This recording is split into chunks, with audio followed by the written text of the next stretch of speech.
Hey, I'm Andrew, and I don't know about you, but I hate every chimp I see. I f***ed that line up already. I hate this. Why make me sing? Hi, I'm Andrew, and I don't know about you, but I hate every ape I see. From chimpanzee to chimpanzee. But I love the Planet of the Apes movies. The 3 reboots give us a chance to see how special effects have developed over the last 50 years of cinema. It's a lot like evolution. It started in the 60s with primitive, sweaty monkey masks, reached the pinnacle of physical effects with the reboot, and today we've evolved beyond actual makeup and use computers and performance capture to make our talking apes. So let's put the theory to the test. We're gonna tell you all about the evolution of effects in Planet of the Apes. So let's start with the common ancestor, the original Planet of the Apes. Take your stinking paws off me, you damn dirty ape! Back in the 60s, sci-fi movies weren't big budget blockbusters like they are today. They were cheap, low quality films that were good for a quick buck, but not much else. So when the studio saw the $5 million budget for the original Planet of the Apes, they needed some convincing. No one knew whether audiences would take the idea of a talking ape seriously. See? He keeps pretending he can talk. Execs were worried that they'd burst into laughter every time one of them spoke. So, they commissioned a screen test. Fox gave the producer $5,000 to film a short scene with Charlton Heston and Edward G. Robinson as Dr. Zaius. The orangutan makeup was a little rough, but it worked. By the way, have you seen that scene? It looks like a post-apocalyptic Muppets show. The movie was a go, so Fox hired an effects artist named John Chambers to refine the ape makeup. Chambers is a fascinating dude. He got his start making facial prosthetics for soldiers disfigured in World War II. And that experience led him to Hollywood, where he became one of the most influential people in the history of movie makeup. He's the guy that made Mr. Spock's ears. Which means without him, Vulcans would just be like humans 2.0. It doesn't make fucking sense. They have green blood. They have green blood, is what I'm being told by our writer. So Spock would effectively have to bleed every episode in order for you to know that he was a fucking alien. There's even a rumor that Chambers created the Sasquatch in this famous Bigfoot film. But Planet of the Apes was his masterpiece. It won him an honorary Oscar. Please bring Mr. Chambers his award.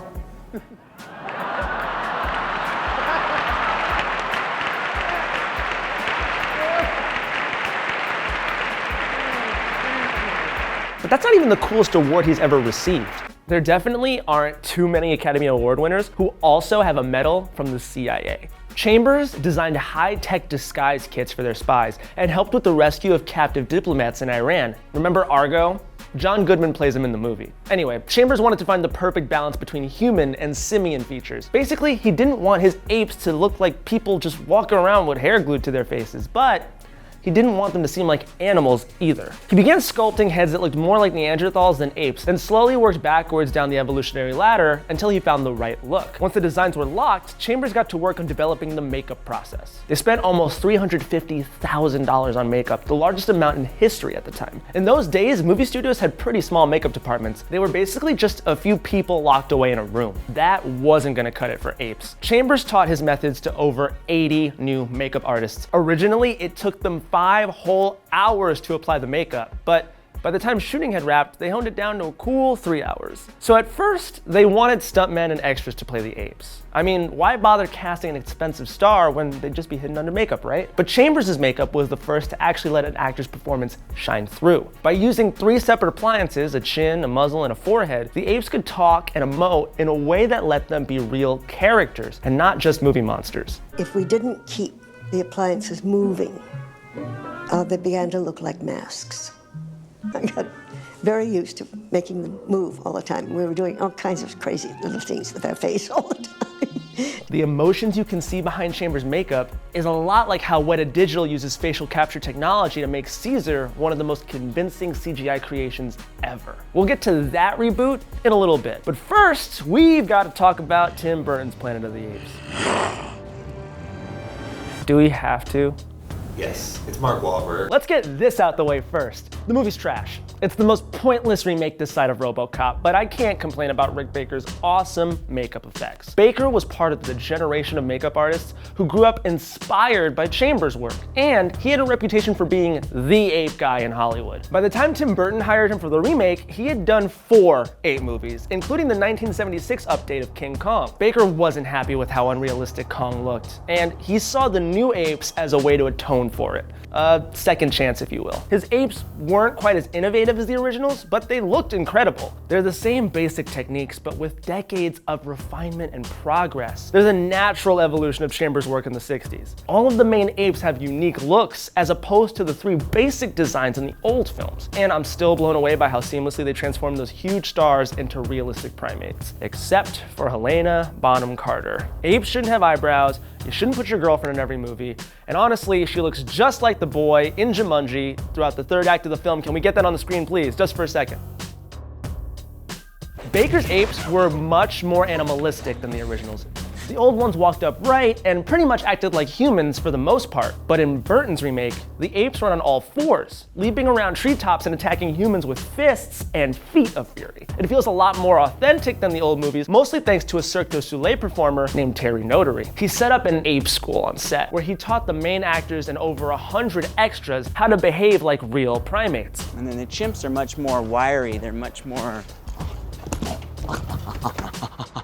It worked so well that Notary got the same job in the 2011 reboot. Burton actually considered using CGI to create the apes in his remake, but considering the technology at the time, they might have made the right call going with makeup. Seriously, it was 2001. Look at all the CGI from 2001. It's a great case against not doing CGI in 2001. Think of the remake as the missing link in the evolution from the physical effects to the computer animation of the reboot. Take your stinking paw off me, you damn dirty ape!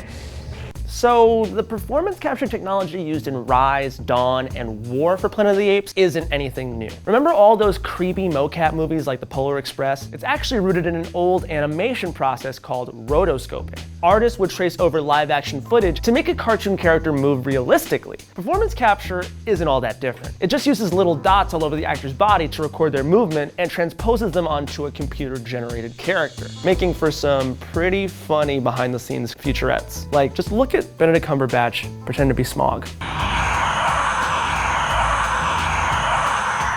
It's an industry standard practice, but Weta Digital is famous for pushing boundaries. They pretty much wrote the book on CGI characters with their work on Gollum in the Lord of the Rings trilogy. And they made a major technological breakthrough with Planet of the Apes. See, with traditional mocap, you had to film the actors indoors with very specific lighting. That's so the camera can keep track of all the reflective dots on their body. But Weta came up with a way to use infrared sensors to make their technique work outdoors. Shooting on location made a huge difference in the apes' performances. Instead of being hidden away in a studio, the actors were out there in the rain and mud and dirt.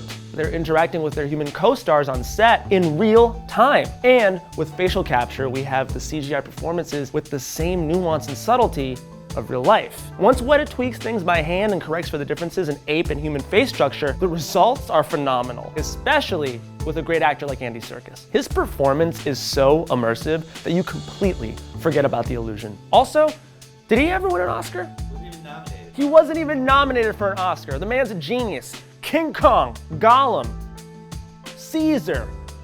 He's gonna be in Black Panther. I mean, what does Andy Serkis have to do to get nominated for a award? I don't get it, he's a genius. Anyway, Caesar's as real as any flesh and blood character. It's honestly hard to believe that there's not a single real ape in any of these movies. Special effects have come a long way since 1968. Today, they can bring giant transforming robots to life, create impossible new worlds, and even reanimate the dead. I'm looking at you, Tarkin. But if you really want to see evolution at work, you don't have to look much further than a talking ape. I love you, Dr. Zayas!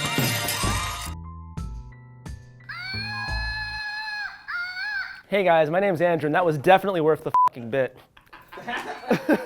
I hope you enjoyed watching this video as much as we had fun making this video. It was really cool to see a whole bunch of Planet of the Apes footage, especially the behind the scenes stuff, and learning a lot about John Chambers, who I didn't realize had such an impact on Hollywood. If you're into content like that, be sure to like, comment, and subscribe, and as always, I'll see you later.